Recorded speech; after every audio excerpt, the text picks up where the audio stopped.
Thank you very much. All protocols observed. It's like, for me, it's like a lot of old friends here today, so it's great to be here, and thanks for asking me to speak. I'm going to speak a little bit about Microsoft's Airband initiative and explain a little bit of history, perhaps, and then talk about a little bit about the future of what Microsoft is trying to achieve, mainly using Wi-Fi technologies and internet service provision. So I've been working on this with Microsoft. I'm ex-Microsoft. I worked at Microsoft for 21 years, and I still work with them for the last 5 years. And Microsoft's been working on this technology for the last 23 years. And it's been advocating around the digital dividend on TV white spaces and on different unlicensed and spectrum across the planet for many years. And we started the Airband initiative in 2013. And I wanted to show you a video of the beginning of the journey, and then explain where we are and explain where we're going. It all started in Kenya in 2013, and if I can play the video, please. Half the world does not have access to the internet. Without it, you are limited in what you can learn, what you can do, what impact you can have. This is an internet cafe in Kenya. To the people here, it represents opportunity. To make it possible, Microsoft partnered with the local startup and found a way to use TV waves to bring affordable internet virtually anywhere. In the next 5-10 years, we'll be producing engineers from this place, doctors from the school within these areas. Everyone will be coming to believe internet can change the life of people from this place. When technology empowers every person to do great things, possibility becomes limitless.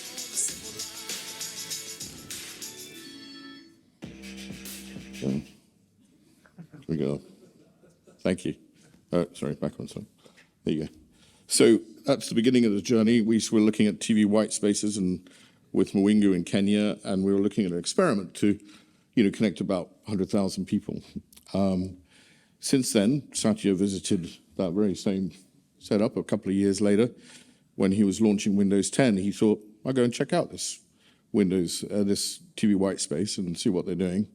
And we invested in Mwingu, and we thought, we'll try and figure out what it is that brings affordable and meaningful connectivity to all. And this is where the Airband initiative started. I can tell you today, Mwingu is now covering 4 million people in 20 counties across Kenya. About a week ago, it got some more funding from Infraco and others in the Dutch government to extend its coverage to 9 million people in 40 counties across Kenya.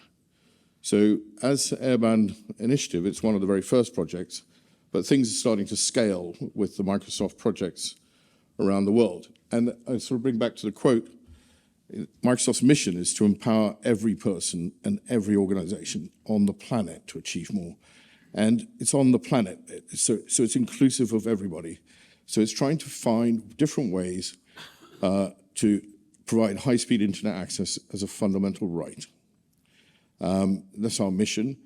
Now, we've all heard about meaningful connectivity today, so I'm not going to go too much in depth there, because we all know it comes down to essentially affordable against income. And to do that, we need to think about how we change the infrastructure.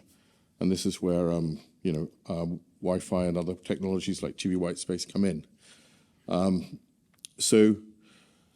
Microsoft at the African Leaders Forum in Washington in December re-upped its commitment to connect 250 million people, including 100 million in Africa by the end of 2025.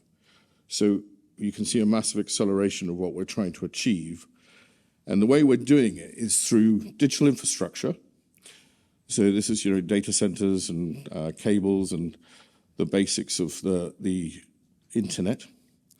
And then digital transformation using our technologies to transform e-government, e-health, education, and showcase Microsoft's technologies across the world. And the way we're scaling is through partnerships.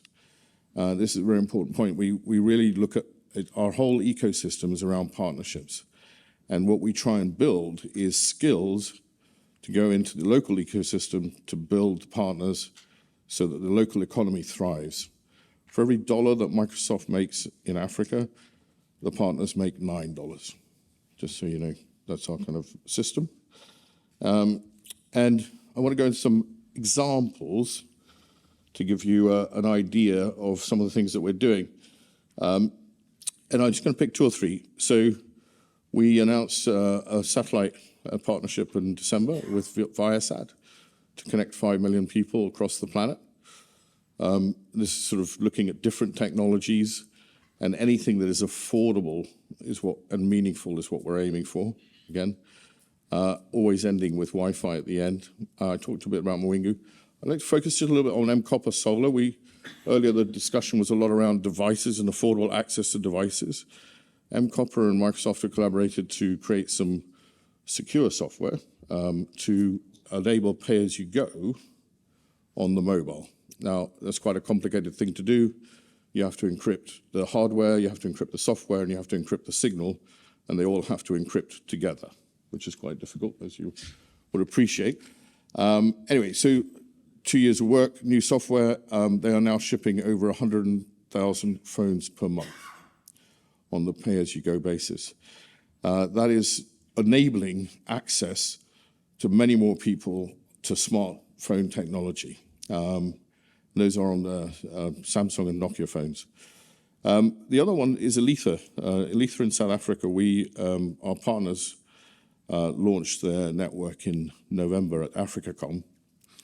And they're providing fiber to the home and wireless in townships across South Africa, starting in East London and Mthanzane, for 5 rands a day for unlimited 25 megabit throughput broadband. That's 30 cents. And it's on the basis that that's what they have in their pocket that's available to spend. Now, an equivalent 3G, 4G package is 5 rands for 20 megabytes. Correct me if I'm wrong, Minister, in South Africa, but it's a lot less, is the point. So the idea here is to unleash broadband across all of the townships in South Africa, and Elitha Telecom and others, Kayamandi Project, are trying to do this in a very sustainable way. Just going back to Mwingu, one of the reasons they got funding is that they are profitable. So they are providing affordable access at a profitable way that allows them to get more funding, to allows them to expand their coverage. And Mwingu's technology is now 5G and LTE unlicensed, and more than half their network at any one time is run off solar panels, as they're extending to frontier markets every day. So that gives you some examples. With that, I'd probably leave it with a conclusion. I've got a couple of other slides, but our main objective is around meaningful connectivity and how we can use spectrum, reusable spectrum, partnerships, and technology to achieve that. And anybody in the room who wants to talk about a partnership, we're here and ready to talk. Thank you very much. I think I've kept that very clear.